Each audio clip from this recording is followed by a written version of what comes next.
सभी की प्रिपरेशन कैसी चल रही है। तो आज हम लोग यूजीसी नेट इकोनॉमिक्स के क्वेश्चन करने वाले हैं। तो क्वेश्चन आपका एकदम मिक्स वाला है, मतलब कि कंसेप्ट बेस्ड क्वेश्चंस भी है, साथ ही न्यूमेरिकल क्वेश्चंस भी। तो दोनों तरह के क्वेश्चंस है। तो चलिए करते हैं। जैसे कि क्वेश्चन आपका क्या है, यहाँ पे देखिए limit price is a price, ठीक है। दैट ये जो लिमिट प्राइस है ये एक ऐसा प्राइस है जो लिमिट एक्सेस प्रॉफिट, ठीक है। क्या ये लिमिट करता है एक्सेस प्रॉफिट को या रिस्ट्रिक्ट, ये जो लिमिट प्राइस है ये रिस्ट्रिक्ट करता है आउटपुट को, ठीक है। इनपुट और आउटपुट तो आपको पता होगा, क्योंकि हम लोग बेसिक माइक्रो इकोनॉमिक्स में ये सारी चीज़ें पढ़ चुकी है कि इनपुट क्या होता है, आउटपुट क्या होता है। तो इनपुट क्या है, वो सारे प्रोडक्ट्स, वो सारे मटेरियल जो कि एक फाइनल प्रोडक्ट को बनाने में लगते हैं, जैसे कि रॉ मटेरियल, ये सारे क्या है आपके इनपुट है। जो फाइनल रिजल्ट आएगा वो क्या होगा, आउटपुट होगा, ठीक है।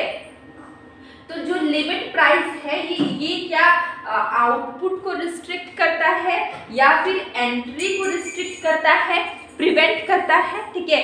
कोई भी नया एंट्री उसको क्या आने में प्रतिबंध लगाता है, प्रिवेंट करता है, या फिर इनकरेज करता है एग्जिट को, ठीक है। या फिर किसी मार्केट से किसी फर्म को बाहर निकालने के लिए इनकरेज करता है, ठीक है।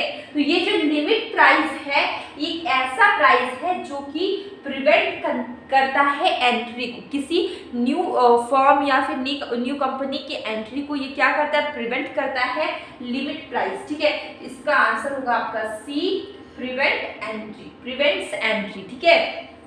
इसके बाद है एक क्वेश्चन आपका छोटा सा न्यूमेरिकल है, जैसे कि आपको यहाँ पे देख सकते हैं total cost function of a company. Total cost आपको गिवन है, आपको क्या निकालना है, मार्जिनल कॉस्ट, ठीक है।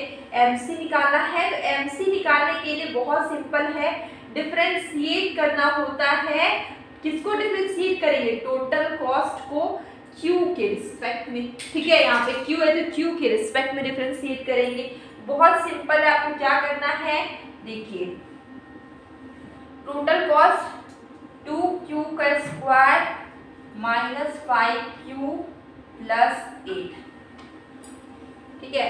आप देखिए यहाँ पे 2q माइनस 5, तो यहाँ पे क्या होगा 4q माइनस 5, ठीक है। इसको हम लोग ने डिफरेंशिएट किया, ये 2 आगे आ गया, ये जो q जो स्क्वायर में है ये ऊपर पावर में वो आगे आएगा, और q 2 माइनस 1, ठीक है। ये आपका पावर रूल से मैंने सॉल्व किया, तो 4q माइनस 5, तो इसका मार्जिन कॉस्ट हमारा क्या निकला, 4q माइनस 5 आपका मार्जिनल कॉस्ट, ठीक है। इसका होगा आंसर होगा आपका सी, 4q माइनस 5, ठीक है। इसका आंसर क्या होगा, सी। इसके बाद है पर्सनल कंजम्पशन एक्सपेंडिचर, ठीक है। देखिए पर्सनल कंजम्पशन एक्सपेंडिचर की बात करें तो ये हम लोग ने नेशनल इनकम में पढ़ा था ये पॉइंट को, ठीक है। तो नेशनल इनकम पढ़े हुए काफी समय हो गया। देखिए ऑप्शंस देखते हैं हम लोग। इसका ऑप्शंस हमारा क्या है कि पर्सनल कंजम्पशन एक्सपेंडिचर क्या है, ये रिप्रेजेंट करता है purchase of newly produced final goods, ठीक है। Purchase of newly produced final goods and services by consumer, ठीक है।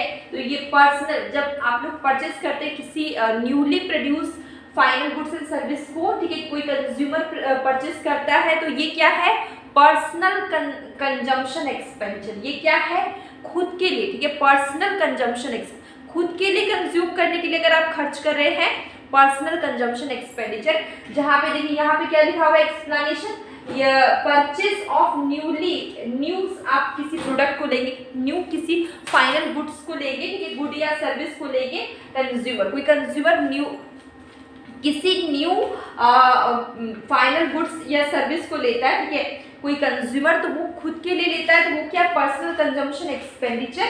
इसका ऑप्शन ए तो करेक्ट है। बी ऑप्शन देते हैं, account for 2/3 of total spendings, ठीक है। तो ये तो नहीं होगा, 2/3 ऑफ टोटल स्पेंडिंग्स, ठीक है। Account for 2/3 of total spending का 2/3 हिस्सा, ठीक है। 2/3, तो ये तो नहीं होगा। इस personal disposable income minus saving, ठीक है, ये आपका होगा पर्सनल कंजम्पशन एक्सपेंडिचर का। ये भी फॉर्मूला होता है कि पर्सनल डिस्पोजेबल इनकम में से सेविंग को माइनस कर दे, ठीक है, ये भी फॉर्मूला होता है। ये आपका करेक्ट है।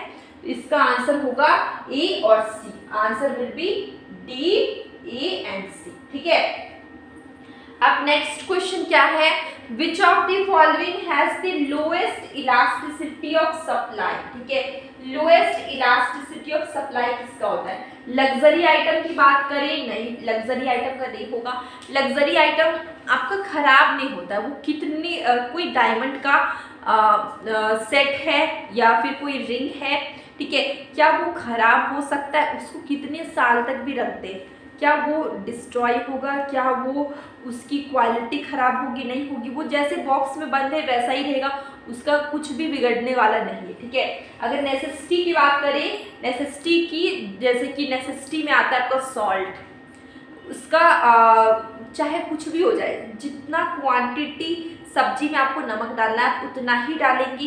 क्या नमक का प्राइस बढ़े या घटे? क्या आप क्वांटिटी बढ़ाते नमक का सब्जी में या किसी भी खाने में? नहीं बढ़ाते। जितना क्वांटिटी लगेगा आप उतना ही डालेंगे, ठीक है। तो इसके बाद हम आते हैं पेरिसेबल गुड्स की, ठीक है। तो पेरिसेबल गुड्स क्या होते हैं? जो बहुत जल्दी खराब हो जाते, जैसे कि फ्रूट्स, वेजिटेबल्स, आप बोल सकते हैं फिश, ये सब चीज़, और डेयरी प्रोडक्ट्स, ठीक है, जैसे दूध, दही, ये सारी चीज़ों का एक एक्सपायरी डेट होता है। आप 1 सप्ताह, 4 दिन, 5 दिन, 6 दिन, 1 वीक से ज़्यादा आप उसको इस्तेमाल नहीं कर सकते हैं, वो खराब हो जाते हैं। तो इसका जो इलास्टिसिटी ऑफ सप्लाई है वो क्या होगा? लोएस्ट होगा। पेरिसेबल गुड्स आपको समझ में आ गया, जो ज़्यादा दिन तक नहीं चल सकता है, जो ज़्यादा टिकाऊ नहीं है, जो बहुत जल्दी खराब हो जाते हैं, जैसे कि वेजिटेबल्स आपके कितने चलेंगे? 1 सप्ताह, ठीक है। फ्रूट्स कितने चलेंगे? डेयरी प्रोडक्ट्स जैसे दूध, दही, ये सब आपके कितने चलेंगे? तो ये सारे क्या है? पेरिसेबल गुड्स है। तो इसका जो इलास्टिसिटी ऑफ सप्लाई क्या होगा? वो क्या होगा? लोएस्ट होगा, ठीक है। तो इसका आंसर होगा आपका perishable goods. Answer will B. तो ये कुछ क्वेश्चंस थे जो कि हम लोग ने आज यूजीसी नेट इकोनॉमिक्स किए हैं। और अगर आप इस चैनल में नए हैं तो प्लीज़ सब्सक्राइब ज़रूर करिए, साथ ही बेल आइकन को प्रेस करना मत भूलिएगा, जिससे कि क्या होगा, आने वाले सभी वीडियोस की नोटिफिकेशन आपको मिल जाएगी और कोई भी वीडियो आपका मिस नहीं होगा। तो मैं डेली शॉर्ट वीडियो डालती हूँ जो कि रात में आता है, जिसमें कि मैं एक MCQ क्वेश्चन पूछती हूँ, तो आप उसे ज़रूर देखिए, आपकी प्रैक्टिस और भी बेहतर हो जाएगी। अब हम लोग मिलेंगे कल एक न्यू वीडियो में।